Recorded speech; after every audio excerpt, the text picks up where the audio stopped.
భక్తులందరూ దయించి కూర్చోండి. స్వామివారికి ఇంకా సన్మానం ఉంది. ఎందుకు లేచిపోతున్నారు మీ అందరూ? స్వామివారికి సన్మానం ఉంది.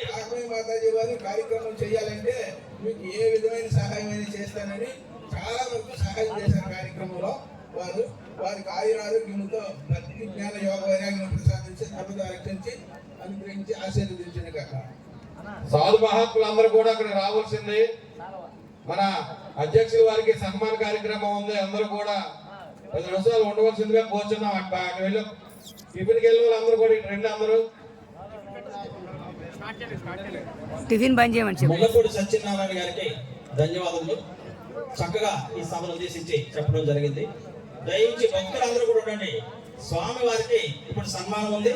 భక్తులందరూ కూడా దయించి అందరూ ఎక్కడ ఉన్న వాళ్ళు కూడా బయట ఉన్న వాళ్ళు కూడా అందరూ కూడా రావాల్సిందిగా కోరుతున్నాం. అందరికీ ముఖ్యంగా ఒక విషయం, మన మధ్యగ్రామ ప్రజలందరూ కూడా ఎంతో గర్వకారణం.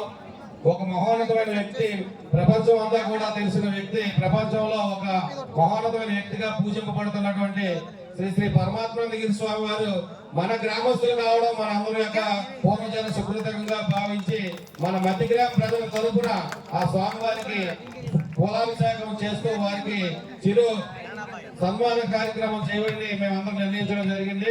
అందరూ కూడా చప్పటితో స్వామివారికి మన గ్రామం తరపు నుంచి కూడా అందరూ శుభాకాంక్షలు తెలియజేసుకుని కోరుతున్నాం. మా స్వామిని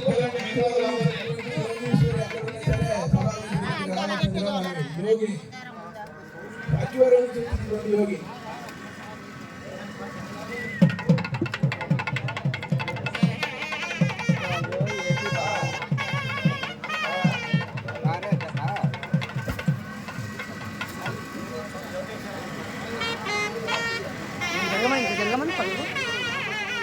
జరగని చెప్పు అన్నాను అన్న కొంచెం జరగన్నా.